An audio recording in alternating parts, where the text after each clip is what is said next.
Now it's an important section of our time together. It's conversation time. Firstly, a big thank you to the panelists. I think you've done your job extremely well. Andy, for giving us a first-hand personal experience of how it was to switch from smoking to vaping and what irritates you in terms of vaping regulations. Thank you so much, Robbie, for telling us how your work has changed over the last 4, 5, 6 years as e-cigarettes have increased in the UK. You know, there are 2.8 million vapers in the UK at the moment.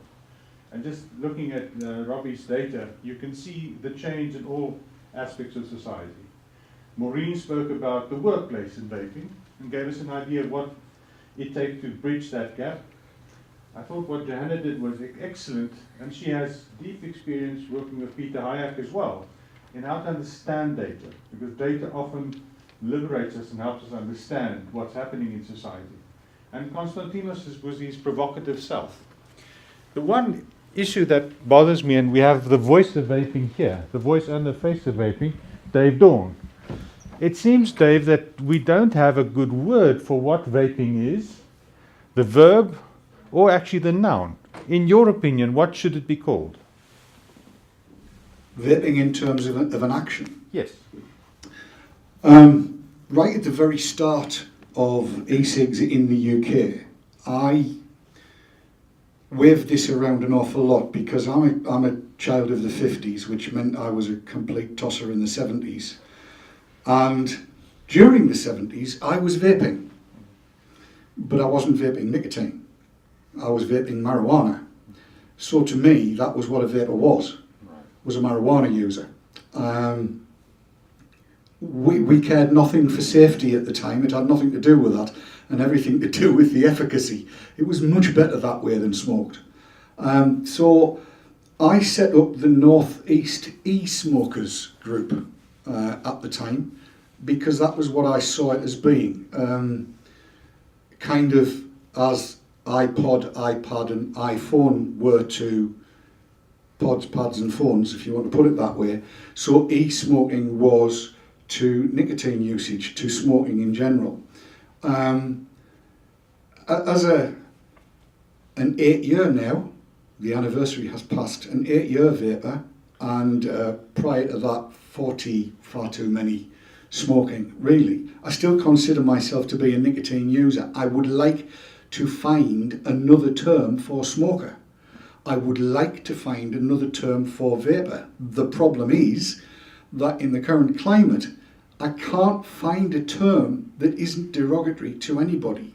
And I am going to pick some holes and have a fight with Konstantinos. Be my guest. We knew we were going to disagree on this one. You see, I personally have no problem with anybody taking up vaping, taking up e-cigs and taking up nicotine usage. And I'll tell everybody for why. Had nicotine been presented to everybody in a nice cup with Costa written on the side or an other coffee shop's name on the side, and it had a nice frothy top, but instead of caffeine it had nicotine in it, nobody would have given a moment's notice to it. We don't give a moment's notice to an 8-year-old having a cappuccino or a latte. Indeed, the majority of the coffee shops around the world educate them into the way with kiddie chinos. I think we've all seen those, yes? So we're quite happy to introduce our children to caffeine via tea at the age of 3, 4, 5, I don't know. I'm not a tea drinker, so I've got no idea when you start drinking tea, but it's fairly early on in your development. And given that caffeine and nicotine are both stimulants and both affect the brain the same way, I have a great problem with people saying people who have never smoked should never use e-cigs. And I'll tell you for why. The major reason why is that they are a diversion from smoking. And if we are to believe what we've been told, then the level of risk that e-cigs generate compared to smoking almost insists that people are introduced to e-cigs long before they're introduced to tobacco. So that's why I disagree with Konstantinos. Can we have a fight now? Yes, Hi, Dan. it's out of battery, but I think it has some time. I don't have a problem with anyone doing anything to himself, whether it's an adult, but even as a kid, for a kid. And I'm not going to dictate to anyone what to do. But I strongly and fully support an informed decision. And it's not an informed decision to tell someone who has never smoked in his life that e-cigarette is as safe as clean air. It's not also an informed decision, all these stories, to a smoker who gets totally deceived that it's better to keep on smoking rather than to switch to e-cigarettes. So I think that's the same level of misconception. Now, of course, compared to someone who wants to initiate smoking, to initiate vaping is a much safer, by far less harmful thing to do. But it doesn't mean that we shouldn't tell people that vaping is probably, and I say probably because we don't have long-term evidence to fully quantify the level of risk compared to not using anything, but probably there is some risk in e-cigarette use. So I think that non-smokers, never smokers, should know that, and of course it's going to be their decision. Also, I think that the discussion being focused on nicotine only is misleading, because if you compare a nicotine-containing and a nicotine-free e-cigarette, the risk for health is very, very similar. Maybe not identical, but very, very similar. And by focusing only on the nicotine, the effects of nicotine and nicotine in cigarette use, we are giving a false information basically to someone that if the e-cigarette doesn't contain nicotine, then it's pure oxygen. But it's not. In fact, all the toxins that we are finding in e-cigarettes at those very, very low levels, but all of them are not coming from nicotine. They are coming from other sources, like for example from the thermal degradation, which is of course much lower than compared to the combustion. The maximum temperature of an e-cigarette, when you don't just melt everything inside, because you can melt everything if you want. So the labs have a very good opportunity. Basically with e-cigarette, you can find whatever toxin at whatever level you may want. You just simply abuse the device in the lab as much as you want. And that's why it is very important to understand and to evaluate e-cigarettes in laboratory studies under realistic conditions. Otherwise, tell me how much formaldehyde you want me to produce from an e-cigarette, and I will definitely be able to produce it. I'm telling you, it's a guarantee. You want me to produce milligrams? One of the studies on formaldehyde were finding levels that were so high, and I was trying to look at the literature, what would it mean to take one puff with that much formaldehyde, and we found in the literature, in ToxNet, that inhaling formaldehyde at levels above 100 ppm is associated with an acute dyspnea, muscle cramps, and death. And they were finding in the e-cigarette 165 ppms. And in my replication, which I have submitted for publication in a very good chemical journal of the American Chemistry Society, the same journal that published the original study, I'm saying that the levels that they reported in the original study were associated with death, but we haven't seen a vapor dying after taking a couple of puffs from any cigarette. It's a perfect example showing how easily you can completely abuse the device in the lab, produce anything you want, and have, no real value because it has no relevance to human consumption. They were finding 48, I will end with that to give an understanding. They were finding 48,000 micrograms of formaldehyde emissions per gram of liquid consumed. And when we tested the same liquid in realistic use conditions, high power settings, but with new devices so that they can work at high power, we found 5 micrograms, 5 compared to 48,000. That is the level of difference that I'm suggesting, and that's unbelievable. I mean, it's Point well taken. Point well taken, Konstantinos. And as you can see, this is about communication of truth, of risk, and also benefit.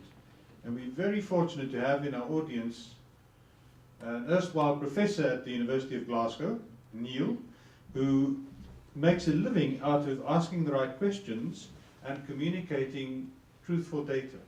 I'd like to ask you, Neil, in terms of the communication of both the risk and the benefit in e-cigarettes, what is your overriding impression and what can be done to better communicate the truth?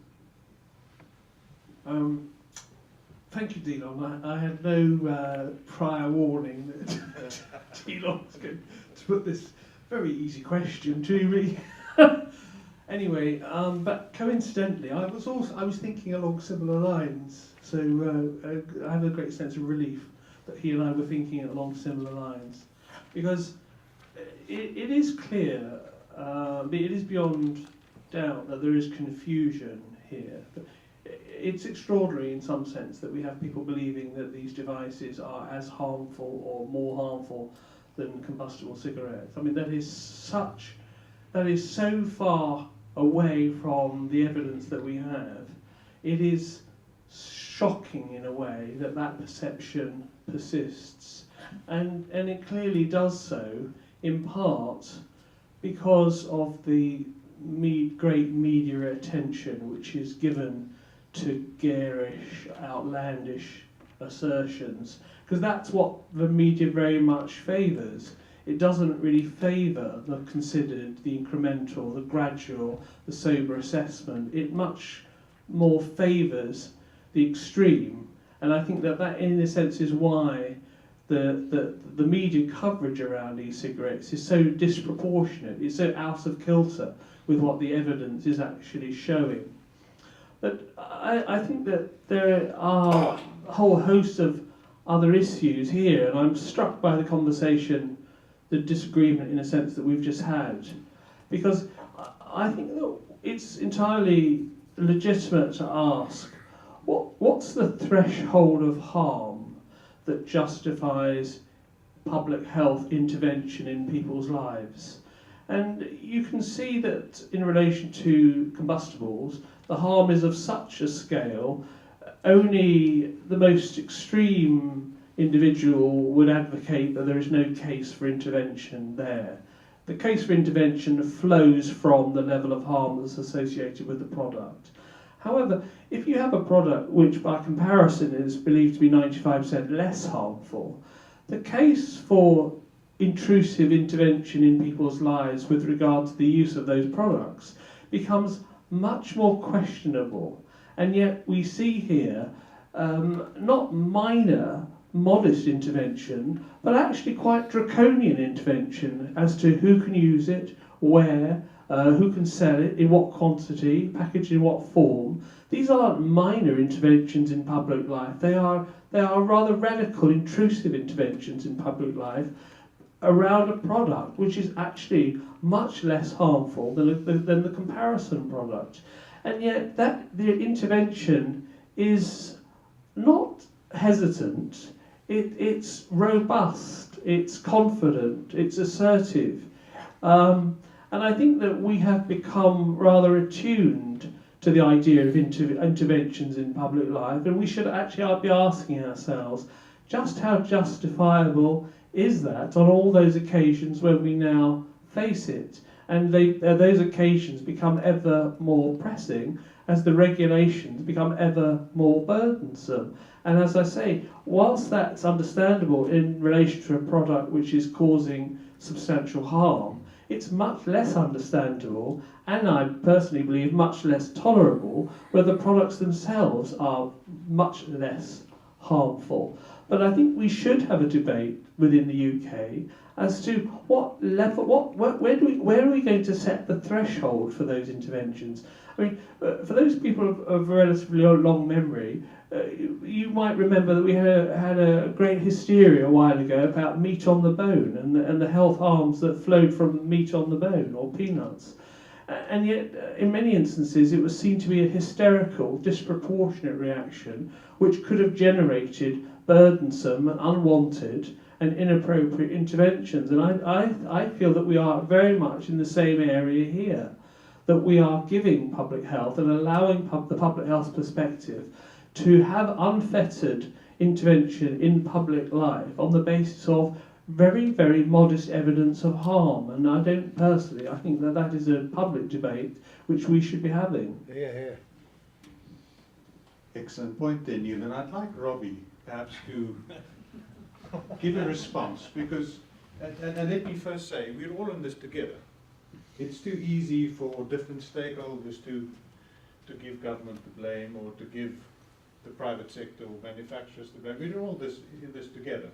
And we're not having a debate about whether it is safe or not to ride a bicycle with a helmet or go skiing with or without a helmet. That's all settled consensus opinions for society.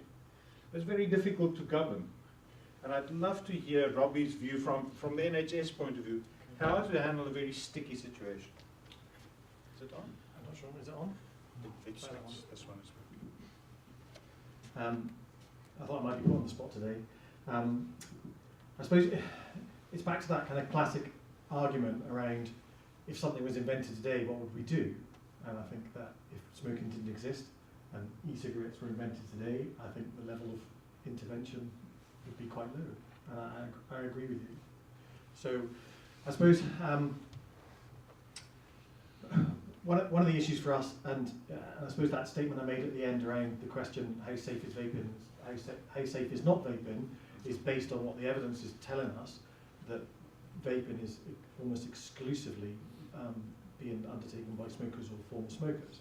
And that is something that public health sometimes maybe struggles with a wee bit in terms of this perception of the gateway issue, which I think we're pretty clear now that that's been debunked. We need to keep watching it, obviously, but we've just had a school survey in Glasgow, which is also saying 0.2. Who was it that said that? Constantinos, wasn't it? Yeah. It's also showing that in terms of the level of never e-cig users who are never smokers is also 0.2%. And I think that's about the 6th or 7th big study now across the UK that has shown that. So the level of harm is the issue. You're right. Is in terms of the response that public health gets involved with. And I'm not. My background is tobacco control. I've got a small understanding in sexual health. Years ago, I used to hand out Johnnies in public parks to people taking risks a long time ago, a couple of decades ago, and things like that. And I've also done quite a lot of work with young people around sexual health. So that concept of harm reduction is well established, and within tobacco control, the culture of harm reduction is very, very small, and that's kind of where we are really. Thank you, Robert. Robbie's still smarting that I spoke about decades. Yeah. Although he's only in his early 30s. Less ahead than you. Any questions to our panelists? Yeah,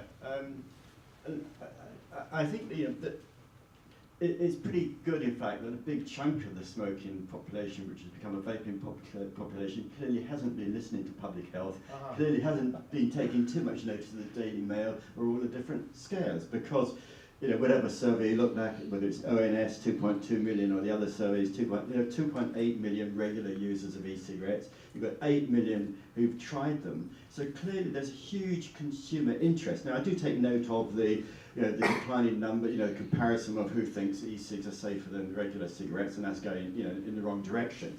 But clearly people actually seem to know themselves what they want to do, and we need to look at this more in terms of a kind of a consumer-led health revolution, which overturns a lot of the ways we think about smoking and quitting smoking. So listen to Joanna's account of the studies. Well, do we really need those sorts of studies to understand whether people are getting benefit from this or not? So I've been cut off. It's the Russians. Because kind of the proof of the pudding is in the numbers, like I don't need controlled trials to tell me that it's better to drive a car than to go around on a horse, or that it's better to have a dish, washing machine rather than wash clothes by hand. The evidence is in the uptake, so it's the model for researching it. Second, if you look at it as a consumer thing, then what then is the role for smoking cessation services and the role for public health? Now, it's either to kind of shut up or actually endorse, but the smoking cessation services are kind of going out of business because consumers are doing it their own way, out of their own money. And thirdly, if we look at it as a consumer issue, then the whole language of this changes. The question was raised about, is it vapors, is it whatever? I mean, I think we're talking about nicotinists or nicotinistas, because it's not only e-cigarettes but a whole range of alternative nicotine products which are coming onto the market. We had a little conversation on Twitter about this, and one of the other descriptions that came up was clean knickers. In other words, people are using clean nicotine, but I won't use that one. But then it's not a language of quitting and struggling and failing, but it's a language of switching and actually enjoying this transition. So you're not going along to your GP, gives you Varenicline or NRT, and you're feeling miserable because you've given up smoking. It's a smooth-ish transition into something which is actually quite pleasurable. So the whole way we have to talk about this shifts a lot from the model of stopping smoking, smoking cessation. So there's a number of questions here about the way we frame it, I think. Excellent, thank you, Jerry. Let me ask Chris Russell at the back, who understands behavioral science, what his views are on why people vape and what it should be called. Thank you, Neil. Thanks. I would say to Jerry, if you don't like clean knickers, you really won't like dirty knickers. To Jerry's point about smokers resisting media misinformation about vaping, it is great that smokers who have turned to vaping continue to vape in the presence of those stories, but the latest data from the Office for National Statistics suggests that 7 in 10 smokers in the UK have either not tried an e-cigarette or have tried an e-cigarette and have went back to smoking. So there's still 70% of the smoking population who we can still work with, we can still help and do more to persuade, to convince, to provide better products to, and so on. My other sort of concern though about, okay, so there's good data now that both in the UK and in the US, an increasing proportion of adult smokers and adult former smokers believe that smoking is, that vaping is equally or more harmful than smoking. But what I believe drives regulatory opinion in both the UK and the US is the perceptions of how these products are being used by young people. And as damaging as the misperception of the risk of vaping to smoking is, I also believe it's very damaging that politicians and often parents misperceive the proportion of young people who are using vapor products compared to the reality. So as Robbie's mentioned, the Glasgow survey showed a prevalence of 0.2% use of e-cigarettes by young people. The Surgeon General, the Centre for Disease Control and Prevention in the US shows consistently regular use of e-cigarettes by 0.2% of 11 to 17-year-olds. And the latest survey from ASH shows a similar 0.2 to 0.3% use. But if you were to ask politicians, if you were to ask parents, what proportion of young people are using e-cigarettes, the estimate would probably, the estimate would probably be up around 20-25%. So the problem is, yes, it's certainly damaging to the harm reduction case, misinformation about the risks of vaping, but perhaps equally or more damaging to the political acceptance or the social acceptance of vaping as an alternative to smoking is the misperception of quite how many young people are using these products. If we just do more to emphasise the actual data that show that, as I think Jerry said, 2.8 million vapers in the UK, 1.4 million are current smokers, 1.3 million are former smokers, and 100,000 are non-smokers. That's the reality. That's what survey after survey shows. But unfortunately, I believe if politicians and parents are surveyed today, they will not come to those conclusions that are based on data. And so I suppose it's a general question of how do we do more to not only correct misperceptions of risk, but misperceptions of who's actually using these products. Thank you, Chris. Joanna, would you like to respond to that? The fact that data is either misinterpreted or falsely interpreted, and what can be done to fix that? I think it's quite inevitable that data will be misinterpreted.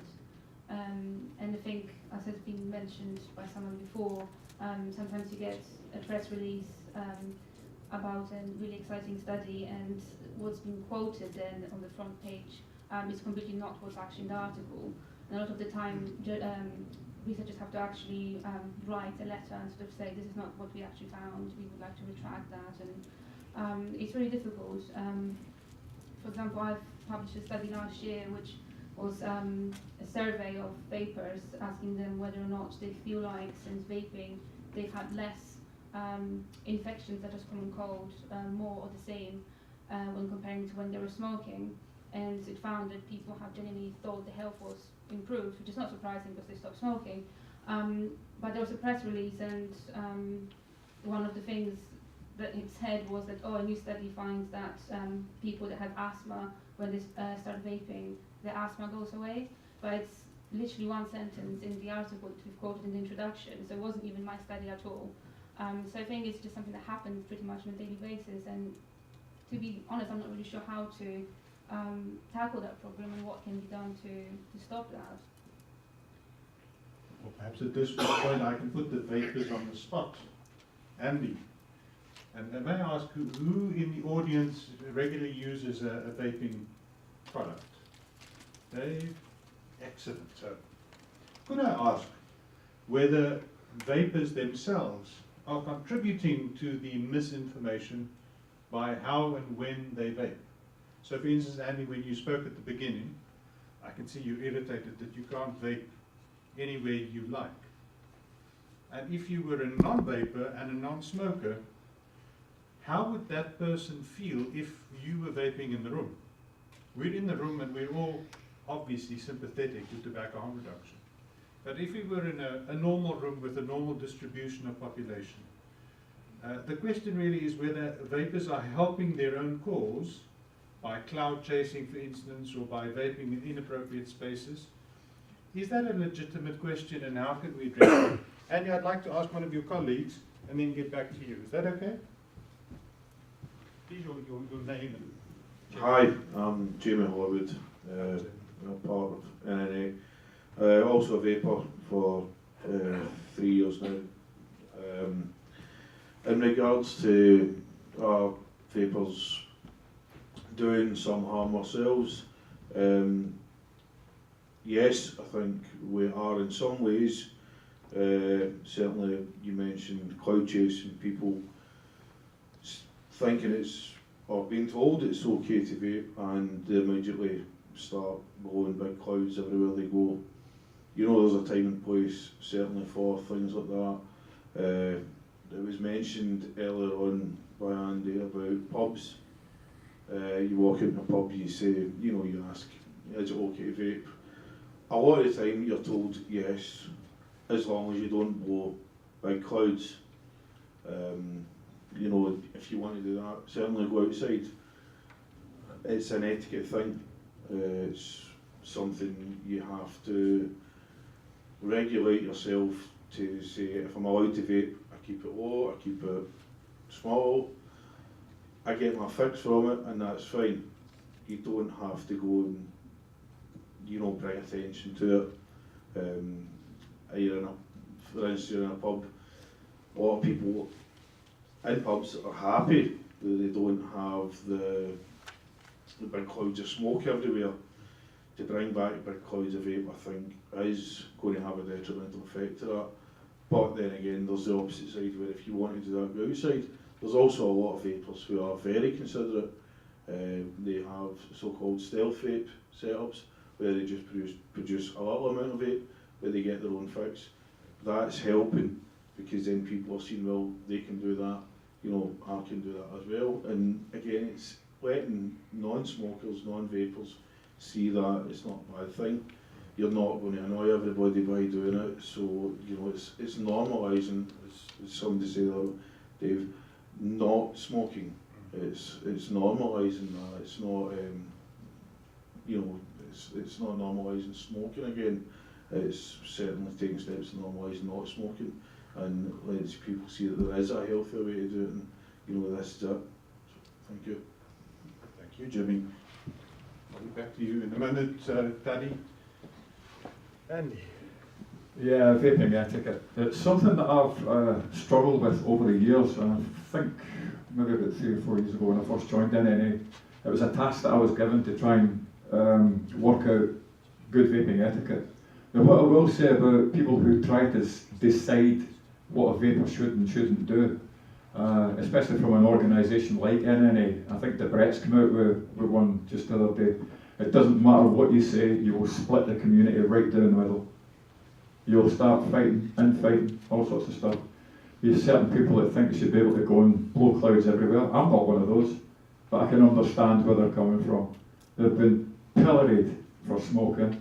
They've been battered about the place for this, that and the next thing. All of a sudden they found something that we are told is 95% safer. They blow a couple of clouds and before you know it, you know, they're getting hammered.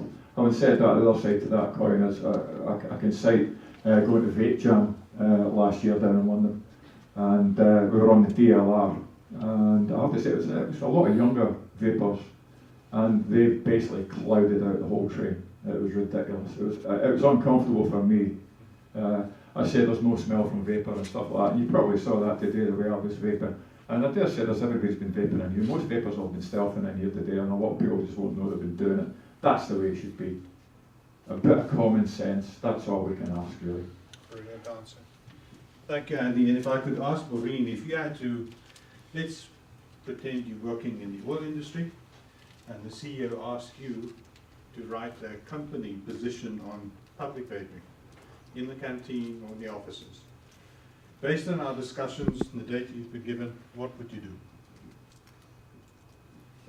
First of all, I'd look at what policies are already there. For example, what do they do with smokers? Right. So, if smokers have a designated smoking area, the same should apply for vapers, normally. You mean the same area? No. I was about to say, A different, but definitely it is designated, a different designated area. And part of the problem is that, said before, they tend to be lumped together. So that causes all sorts of potential risk employers for constructive dismissal, claims, grievances, etc. If you put vapors into designated smoking area, Right. to obviously smoke. It's an important point. Maureen it's has very just made important point. Something that a lot of employers have not really thought about. Again, it's all due to lack of information, lack of knowledge of the workplace. So personally, I would have a designated area, and I know Andy, you probably take issue to that. No, not at all. It's a good option. As far as I can see, it's a very, very good option. It's second best because of the risk profile.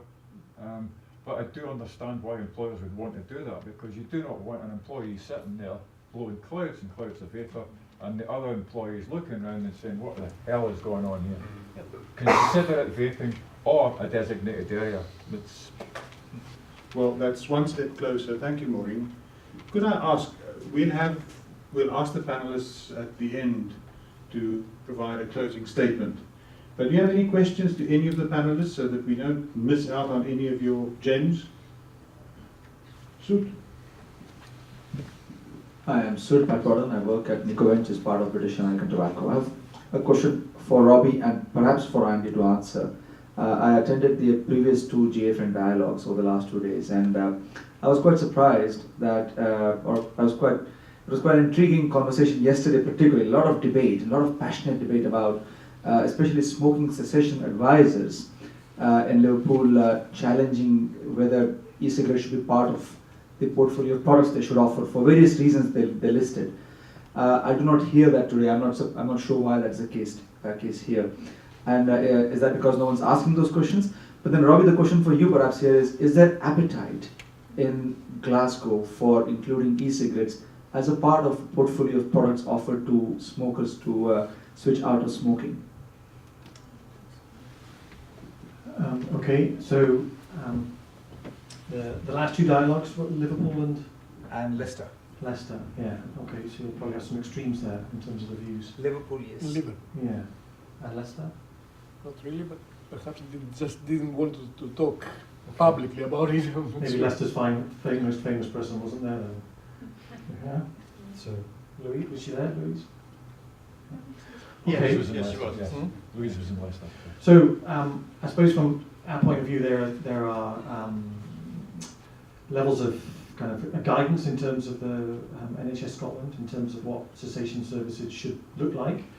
And we have to collect a national minimum data set in terms of the journey that people go on, and this journey is, as you said, 4 weeks and 12 weeks, and then there's a 1 year follow-up, which is really poorly recorded because the resources are not really there to support that at the moment, which is an issue. And in terms of vaping products, most services now have probably flirted with the term e-cig friendly, so we clearly have made that statement. It's on our website, people know that. But I feel that in a way the cessation services within the country have said they're e-cig friendly, but they've kind of just told themselves. So we've not really told the public in a way. There's a leaflet coming from NHS Scotland. We've got our own leaflet as well, but there isn't that drive that there is in other parts of the country in terms of innovative approaches. So anyone who wants to use an e-cigarette as a quitting tool, they're absolutely welcomed. So there's no issue there at all. So we're trying to work with pharmacy to be able to explore vaping as a quitting attempt through their contract. So at the moment their contract is based on a payment structure related to certain progress in terms of the quit journey. So there's no non-appetite in a way at all. I suppose we're all 2-3 years ago starting to get tickled by the licensing that was beginning to get explored, but it seems to have died a death, and there's been one product I think now that has a license, but it's not really ever been brought to market, and there's a debate about whether the tobacco industry is just experimenting with the licensing process or not. We've had some interesting discussions about whether the NHS should touch this stuff at all, in terms of would we, sanitise it, and if we did our own thing, it would be a lovely e-cig with logos on it and all that kind of thing, and all the exactly. So I think you know where I'm going. And then Andy's, we wouldn't invent anything like that, definitely. So it would be a product that was probably 0.5 generation, not even first generation, maybe. So there is that kind of debate we have about leave it alone.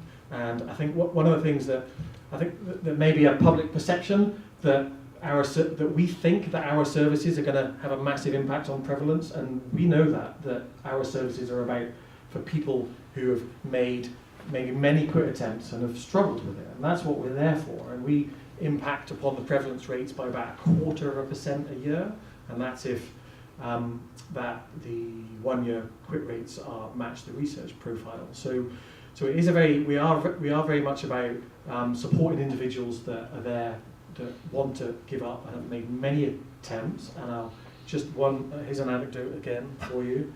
So we had a story the other day. There was a woman, she was 57 years old, and her COPD consultant had told her that if she doesn't stop smoking, then she'll be dead in a year. And people often talk about the cost and how much tax you pay and all this kind of stuff. But what's not measured is misery. And that person had 17 grandchildren, and she was the caregiver for 3 of them, and she was the after-school club for 9 of them, and her 3 children herself were working because she was the childcare, and without her, they would not be working. So it's that kind of misery that no one ever measures in a way, and that's what our role is. Brilliant point, Robbie. Yeah, I think Robbie probably answered what I was going to say there. I'm one of those people who works in smoking cessation, and this is really interesting, obviously, for us sitting here different opinions, hearing different opinions today. I think we're part of the NHS, which is a massive organisation. We have to follow guidelines, so things are slow. There is a real appetite, I think, amongst advisors. I have a small team of staff who support on a daily basis people who want to stop smoking, those people that Robbie's talking about. Those are the people we are working with on a day-to-day basis. And we see a large number of people now who are using e-cigarettes along with their other products. And there's lots of discussions around it because it doesn't always fit with the paperwork that we have to do and things like that. So it is very much part of what we do. I think there is an appetite for it, but I think it has been such a major change for advisors who have maybe been in this field for a while. When it first came out, you know what it's like, all the myths that go around. It takes time for people to learn. So I would hate us to go away today with the impression that smoking cessation advisors don't buy into this and don't see the relevance of it. We absolutely do, and we work with clients on a day-to-day basis who are using both NRT, e-cigs and Champix, and we would very much encourage people, but we don't provide them as part of the NHS, so there's all sorts of different discussions. So yeah, I think we are partly as part of an NHS, there's things we can, as practitioners, there's limits on what we can do. I think what you said, your point there about, for example, in pubs and things like that, I think that was very well expressed. And for me, as a non-smoker and a never smoker, I found that really encouraging. So yeah, I think it's just a very difficult journey, and it's a big change for smoking cessation advisors, but they are on board. And I wouldn't like anybody to think that, you know, we're not, we are on board, but we want to see all the evidence as well, because that's what we're trained to do. Thank you for that very honest assessment, and if I can give you some reassurance in terms of what happens in other countries, the UK and the NHS is well ahead of most other countries where it is just, in most cases, rejected out of hand as an additional tool in tobacco cessation or tobacco switching. Andy, you had Yeah, as regards stop smoking services, this is something that's very dear to my heart, to be perfectly honest, because you guys are the key. You really are the key to this. Do we have any other stop smoking service in other than yourself? 1, 2, 3. 3.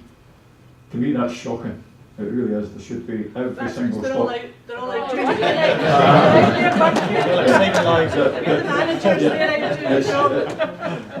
It's really, you know, I'd like to see them all here.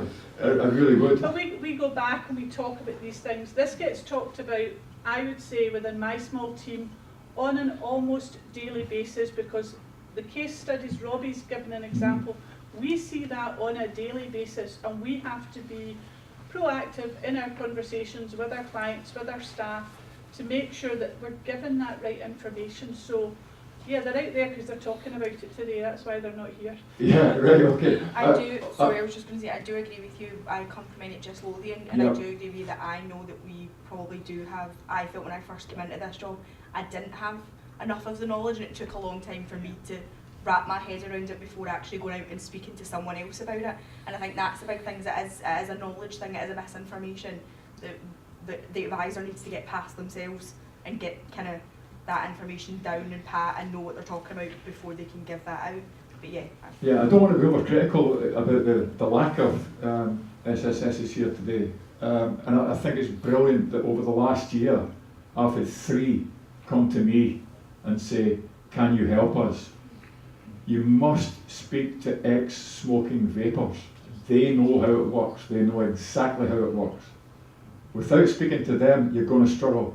Now, I've been to several, as I say, and my good friend Alan McCleavey went to one of them as well. Now, Alan's a vendor, so you could say conflicts of interest and all sorts of things, but these guys know. They speak to customers on a daily basis. They know what works. They know how to go over the hurdles. Louise Ross is absolutely terrific at it because she's learned over and over again. She learns everything new. She speaks to the vapors. Now, I was really encouraged by the stop smoking services people that came to me. Actually, they came to me through Louise. They saw what Louise was achieving, and they came to and said, you know, we've got someone up here that can do this. and Louise sort of put them onto me. Now, what I offered them was to go, again, this is not a criticism, I think it's a problem, but it's not a criticism. What happened when I agreed to go to these places, I took an array of different electronic cigarettes, and they were all desperate to learn. They wanted to know these things inside out. But the moment I started to try and use one on the premises, whoa, you can't do that in here. And my immediate reaction was, well, what the hell do you expect to learn from it if they can't do that? Now, I know that's not the fault of the Stop Smoking Service. It's the people above them that have got these policies in place that you cannot do this. I've also had one poor lassie who worked for a Stop Smoking Service. I hope nobody recognises who it is because I found it rather sad. Where I went in and did a demonstration, it was as if she'd been dragged into the place. And when she came in about maybe 10 minutes late, and she went and sat away at the back of the room. And I said, do you not want to come and join us? She says, no, I can smell nicotine. And I thought, well, what does it smell like? She says it smells like incense. And I thought, you've really been totally misled here. And she was scared. She was downright scared. So something wasn't right there. I'm sorry, Dylan. No, thanks, Andy. Last two questions or points before we hand back to the panelists for their closing remarks. Thank you very much for the honesty in the room. Chris, be down to one microphone. Thank you, thanks. So Sud mentioned about increasing acceptability of e-cigarettes within smoking cessation services. And to me, that's half of the problem. To me, vapors are the great untapped resource that health services aren't using. There are people in this room who I can tell you their roughly their journey. They struggled to quit smoking for years. They smoked 20 a day or more. They smoked for 20 years. They tried other things and failed, tried and failed many other ways. They came across vaping. Initially they found something that they thought, oh, it's interesting, but it didn't work. And then they learned more and they found something else. And they did their research and they tried different products. They found something they liked. They gradually or immediately stopped smoking, and now they're 3 years, 5 years, 8 years smoke free. Those stories, those experiences, the knowledge that those people have gained, with all due respect to smoking cessation counsellors, you can't have that knowledge because you haven't went through those journeys yourselves. You have tremendous knowledge in what you have tremendous knowledge in, but there's a credibility, a personability to vapor stories. So my question is not only how do we get increasing acceptance of e-cigarettes as part of smoking cessation services, but how can vapors be much more effectively utilised, both formally as part of smoke cessation services and just informally talking to people and recruiting and converting more and more people. To me, the public health solution here lies partly with smoking cessation services, but more so in these unpaid mentor people who are passionate mentors, people who are passionate about what they did and telling their story and helping the next person who is going through the same problem that they once went through. Excellent. Thank you, Chris. In any conflict or tension, if you can get beyond the phase of blame apportioning and you start with good ideas, that usually is when the solution comes across. I just wanted to say that most people in this kind of forum and room, they kind of get it. We understand harm reduction. We understand a role where e-cigarettes have to play. Most of my challenges about trying to do the job that I want to do and deliver the research that I want is against the people that don't understand it or don't want to listen to the arguments. We're all here today and we all have kind of a common understanding, but you go away, you get support from these groups, and then you go out there and you try and face kind of the people who are always saying, no, you can't do that, we don't believe in this, or we don't like those ideas. How do you tap into them to kind of make our argument stronger, to develop research? Good question. I'm on the way to you, Joanna and Konstantinos. There's There's only one phrase hasn't been used today that I think we need to have some words on, and he knows what I'm going to say, and that's the pleasure principle. Jerry touched on it earlier, but I think far too few people understand that, one, as Neil has pointed out earlier on in the year, smokers get pleasure from smoking. And every vapor that I've ever met gets pleasure from vaping. Could I just ask the vapors in the room again, please, put up your hands, but this time, hold your device. Just like that. Go on. We know you've been using them, don't be shy. There you go.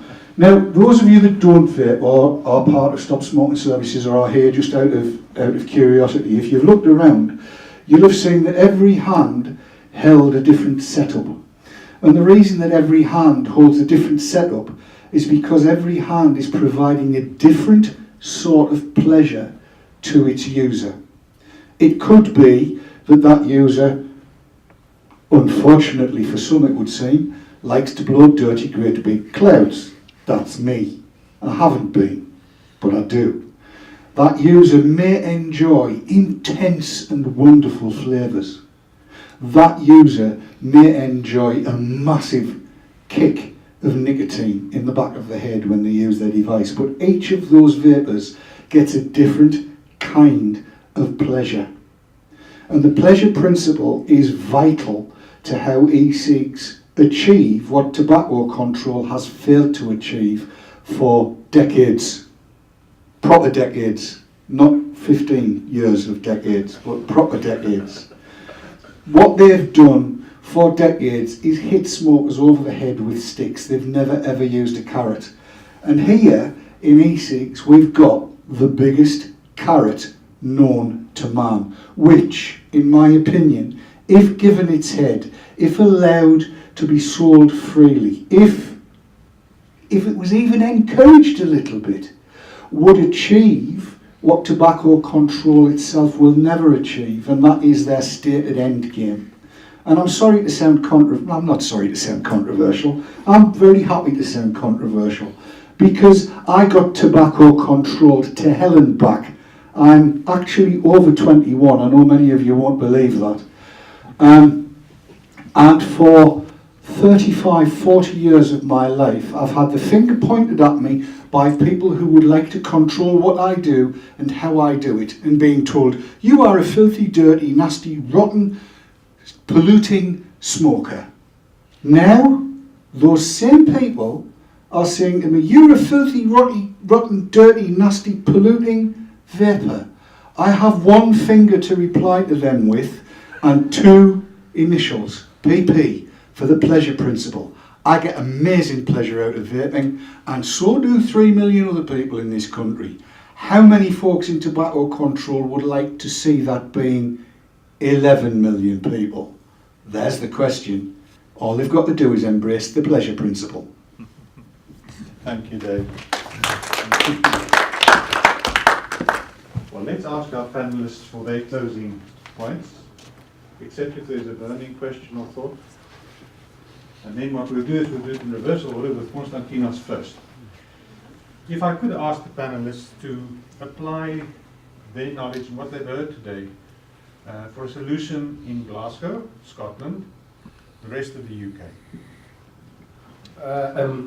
I think what my colleague mentioned about people not accepting the harm reduction approach and principle is something that, in my opinion, is totally ununderstandable. I can't really understand this, and I can't explain this for healthcare professionals. Why? Because medicine by itself, and with the only exception of infections, is harm reduction. And I'll give you a characteristic example. You have an obese patient with diabetes and high blood pressure. And both these conditions can be easily be totally reverted by just losing weight. However, I'm sure that none of these people who are rejecting the harm reduction approach for e-cigarettes, for smoking, would ever imagine of refusing to prescribe to these patients medications with well-known and well-established side effects, Because the safest option is for you to lose some weight so that you will not have diabetes and high blood pressure. The same applies for everything. High cholesterol levels and dietary habits. Salt intake for hypertensives. No one has ever imagined telling someone, you will either reduce your salt intake or I'm not going to give you an antihypertensive. Additionally, those smokers who go to a healthcare professional and they're asking information about e-cigarettes, the first and only thing that they receive as a response is, oh, they are toxic and they contain carcinogens. Well, I imagine that if I had again, I'll use the same example, a hypertensive patient coming to my office, and I would tell him, I'm going to give you an ACE inhibitor which can cause acute renal failure. And that's it, full stop. The patient would never accept receiving the medication because I'm telling him something which is true, basically, but I'm only telling him one major but very rare side effect which exists. So I'm not lying to him, but I'm not telling him what's going to happen if he keeps on having high blood pressure for years, what are the consequences of this, what are the consequences of not treating the blood pressure. So without me lying to the patient, I'm basically destroying any form of reliable information that he could receive or she could receive for this condition. So we are applying harm reduction as healthcare professionals in everything we do every day. As I said, with the exception of infections which can be cured, some of them with antibiotics. So to me, and forget about health care, the use of seat belts is by definition a harm reduction approach. And okay, someone may argue that yes, but cars are also needed for us to go to work. Yes, but you are also using car to take a vacation with your family. Why do we accept being exposed to that well-defined risk of having an accident and being injured or dying because we want to use our car for pleasure? Cars should be banned for use for pleasure and should only be allowed to be used to go to our work or anywhere else. I mean, the harm reduction principle is everywhere, in all our daily routine activities, in our professional life as healthcare professionals. So, to me, I still don't understand it. Perhaps we should make them realize what harm reduction really is, because we talk about harm reduction for smoking, but harm reduction is everywhere. I mean, the story and what's happening, not really in the UK. The UK is in the best situation of all other countries. You must go somewhere else to see what's happening, and you must see how difficult it is for a healthcare professional to even dare suggest e-cigarettes to anyone. Because here you have many scientific associations and institutes which actively and publicly support e-cigarettes. This is not happening anywhere else. There is no scientific association anywhere in any other country saying anything good about e-cigarettes. So you are in a very, you are very lucky being here and being able to discuss about e-cigarettes with patients. But it is truly amazing that we cannot apply a very simple to conceive concept that is applicable everywhere, whether it's healthcare or if it's daily life. And there is so much denial when we apply the same exact principle in smoking, whether it's called e-cigarettes or in the future it may be something else, or even long-term NRT use, which is a medication. We did last year a survey among healthcare professionals, physicians and nurses in Greece. 60% would deny recommending the long-term use of NRTs, let alone e-cigarettes was the same percentage, for smokers who are unable or unwilling to quit with other methods. And we're not talking about suggesting e-cigarettes as a first line, smoking cessation aid. For those who are unable or unwilling to quit with other currently approved smoking cessation medications. And it's amazing the level of, opposition to this. Thank you, Constantino. Joanna. So if I may, I'd like to sort of comment on a few things that are being said before. Sure. So Chris mentioned that so smoking advisors can't possibly know what it's like to be a smoker who struggles, but from personal experience, at least half the people that I worked with as smoking advisor have been ex-smokers that have gone through the exact same process, me included. So I think that's just not true. The second thing that was being mentioned is that in Scotland you can be sort of electronic cigarette friendly as a stop smoking service, but you can't provide them, and I think that's probably quite bad. So in London, when I worked in a stop smoking service, majority of the clients were people that were coming from sort of lower socioeconomic backgrounds, and in England you have to pay for prescriptions, so they would come and they would get the prescription, which would be cheaper for them. And in Scotland you can just get prescriptions for free, so if you were told, oh, you can use electronic cigarette, but we won't provide it for you, you have to go and buy it, and they have to keep on buying the liquids. For someone who might struggle financially, they'll think, well, that's really quite stupid because I can just go and get the prescription for the drug for free and that's fine. So I think that's probably a barrier in more people accessing or choosing electronic cigarettes as an option. And the third thing was what Andy said about sort of demonstrating the usage of electronic cigarettes as a professional. So in the clinic I worked at, we just routinely showed people how to use electronic cigarettes, even though I'm no longer a smoker and I'm not a vapor. I would just show them how it's done, so just take a couple of puffs in front of them to show them, even to just to reassure them that it's actually safe and it's completely fine. So I think it's something that probably could be encouraged a bit more. Another one, just for the closing statement, I was going to say that because electronic cigarettes are still quite new, and also because so many people are taking them up, I think it's obviously very important to have discussions like this. And being able to to be educated about what they like and are they safe, and what should the etiquette be, and there's just so many questions, and I think it's only natural that we're going to be talking about it more and more in the future.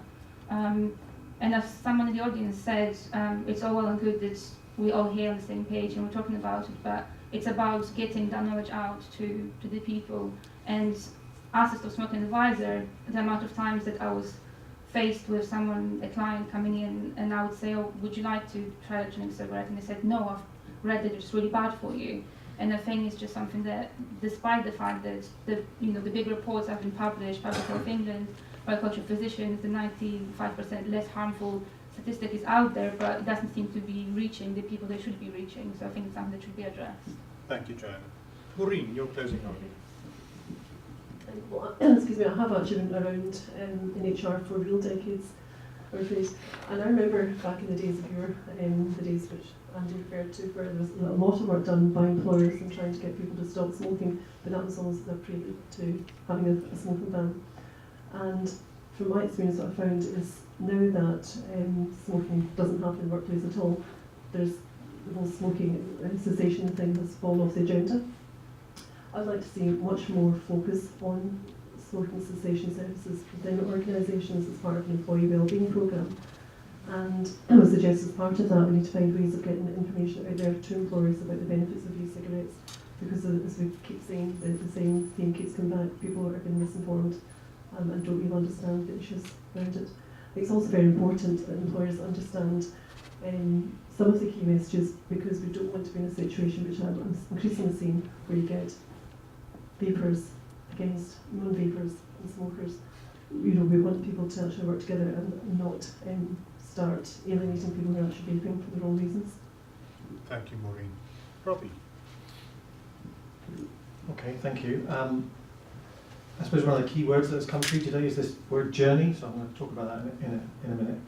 But I suppose just some reflections on my organisation and where we've been. I know I was moaning away earlier about the kind of grief that I get sometimes from my colleagues, where it feels like we're probably in the last 6 months to a year that is really dissipating, and I feel that some of the conversations we had maybe 3-4 years ago, where sometimes there was this kind of culture that people like Andy are some kind of tobacco industry James Bond suave undercover agent, and also the word stooges has been used. So there are a whole list of organisations, and I put them up earlier on, that would support and promote vaping. and there seems to be some individuals that are really against it, and some of them, in terms of the kind of public health consultant world, there are some of them there, and they're quite strong. And they're well followed, and they do use this word stooge. And I remember first reading that thinking, that's me, you know, that kind of feels like, that was quite an uncomfortable feeling, really, to get that label. So, but I think within our organisation, that's gone now. This kind of concept that people think that lots of people are tobacco industry plants and all this kind of stuff. So we've been on a wee bit of a journey as well. Someone, I can't remember who it was who talked about 12 months. That was yourself, wasn't it? Yeah. So, and the journey thing. So what the data set tells us now in Scotland is that there's about 15 to 20% of people are making 2 or more quit attempts a year through our services. So, and we've got many people who've been 5, 6, 7. You've got someone who's done 4 this year through pharmacy and through the specialist services, and they're all on a journey as well. But they're getting this.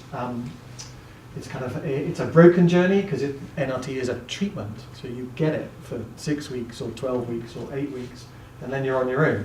And that is the different. You know, that is what vaping is different about, because it's a much longer term journey, and you're married to it for 2 years, 3 years, 5 years, and there's an argument about who cares if it's 27 years or whatever it is. So, and that's something that I think we're getting a better understanding of now. Christopher, you talked about cessation advisors, so I'm going to be a bit more gentle than Joanna. So I think that what we'll see, many of our workforce too have been on that journey, and there are some wonderful people who've come through voluntary sector befriending projects to become befrienders and volunteers. Just to clarify, I meant non-smoking advisors. Non-smoking advisors. And they've and then they're now employed by the NHS. And I think what we'll see people who have quit through vaping, that they'll start maybe applying for these jobs too. So that might happen. And I suppose it's a reflect. What you're getting at really is that kind of asset-based approach work, and that's something that we flirt with sometimes. And there are some parts of our system that are very well versed in those approaches in terms of the health improvement effort, in terms of working with communities to take them on a journey where they want to go rather than where we want them to go. So you'll see. I think you'll see some more of that in the next few years. So I think the discussion about innovating and about the ability to supply vaping products, we're in a way we're restricted because of the target that we have. And the guidance that we have, and there are some examples in the UK where stop smoking services, mostly in England, are buying starter kits and supporting people to do that. And I think that if we were potentially a little bit more free in terms of the target, or a little bit more free in terms of funding to innovate, you would be seeing this in many places in Scotland. So.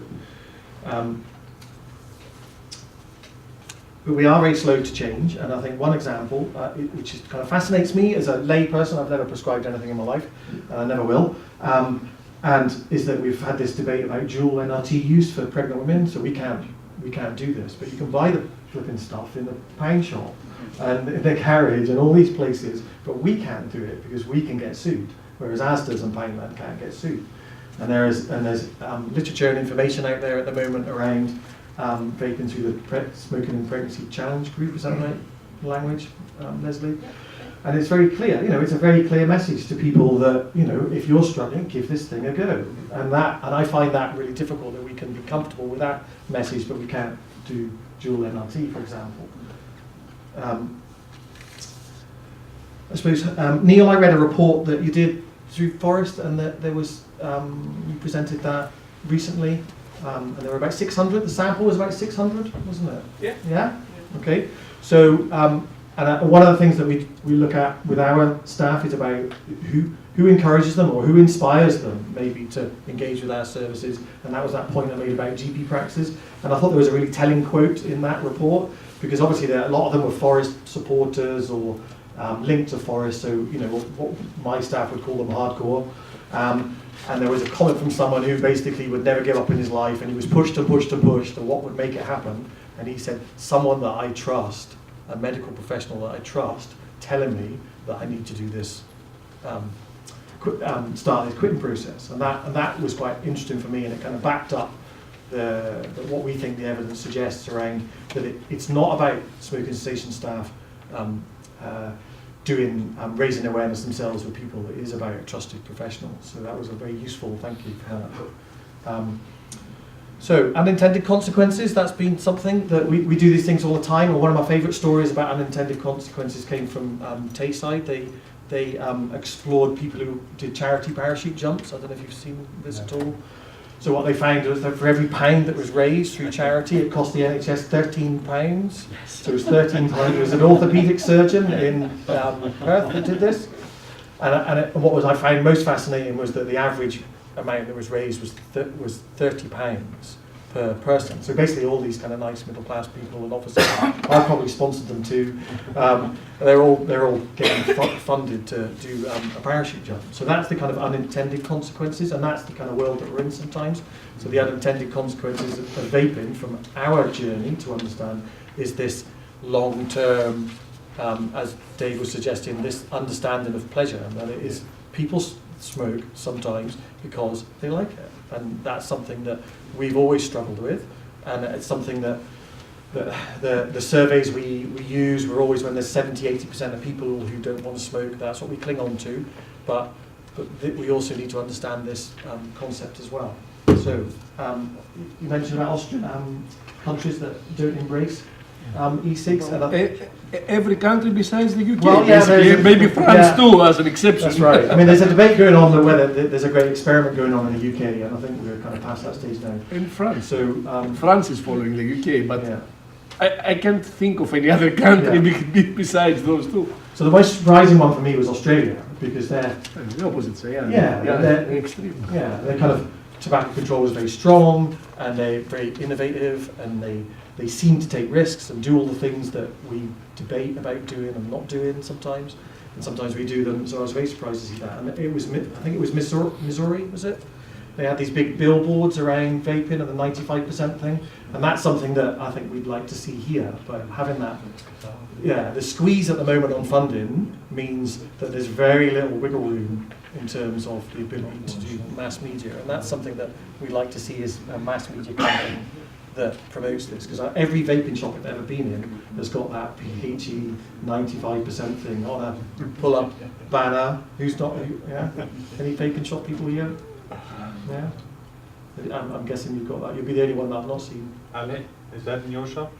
The 95% quote from the page? I use it all. You use it all the time. So you see it everywhere. So that's something that I think we need to get out a bit more. Thank you. That's me. Thank you so much. Last word goes to the consumer. Thanks very much. Just a quick word to the stop smoking service lasses. Please, I'm not getting used. What you have done in the last year has been absolutely brilliant, and I know the constraints are coming from above. I really, really do. And I can see that you're trying to get it. Just a quick one from me. It's basically the NNA position statement. I came here to talk about public place bans and stuff like that. You know, we don't support the prohibition of electronic cigarettes in public spaces and outdoors. We think it's ridiculous. You've asked us to stop smoking, you've forced us to stop smoking, and now you're saying hey, you can't vape either. We've had enough, really had enough. E-cigarettes do not emit smoke. Now, to be that self-explanatory, Robbie, you know I'm going to have a go at you. Which bit? E-cigarettes do not emit smoke. So I'm in the hospital just a couple of weeks ago. There's a sign on the wall inside in the waiting room. The smoking of electronic cigarettes is prohibited. Not only is it prohibited, I felt like saying that not only is it prohibited, it's impossible. Absolutely impossible. May I? We do suffer from homemade posters in our organisation. People do, we've got 48,000 staff, and you do get a lot of homemade posters, and it reflects what people perception, it does. So we can all be, I'm a pedant too, and I started. Yesterday I was at the dentist and I had a questionnaire, and being a good public health person I haven't been for 6 years, so I got all these questionnaires around my dental history, and they asked me, and one of the questions was, do you smoke e-cigarettes? And of course I crossed it out and I wrote vape and all that kind of thing, and I got growled at by the receptionist, but so we're all on board with that. Well, actually, if you actually look, I sent you a photograph of that, and it was actually scrunched up. And it was stuck back up on the wall. So somebody's obviously taken a pen to the earlier and scrunched it up front and flown. Somebody's going, we've got to put that back up there. Anyway, what's the next one? Just quickly. No known harms to bystanders from second-hand vapor. Well, if it's 95% safer for me, then Oh, and did anyone get affected by any stealth vaping here today? Did anybody smell it, get bothered by it? No. No. Nobody admitting to it anyway. It smells better than what electric people. Yeah. Where are we? So there's no scientific evidence to ban it in public places. Ban serve the wrong message. Again, you know, if you send vapors outside with the smokers, you're just making them look as make vaping look as bad as smoking. I think that's about it, isn't it? Yep. Discourage smokers. You know, if we see that vapors can actually be indoors and use their products, smokers might go. I did say that earlier on. Smokers might go, hang on, I'm going to try that because at least I can sit inside and not get absolutely soaked. That's it for me. Thank you. Thank you, Andy. Warm round of applause. And I thank and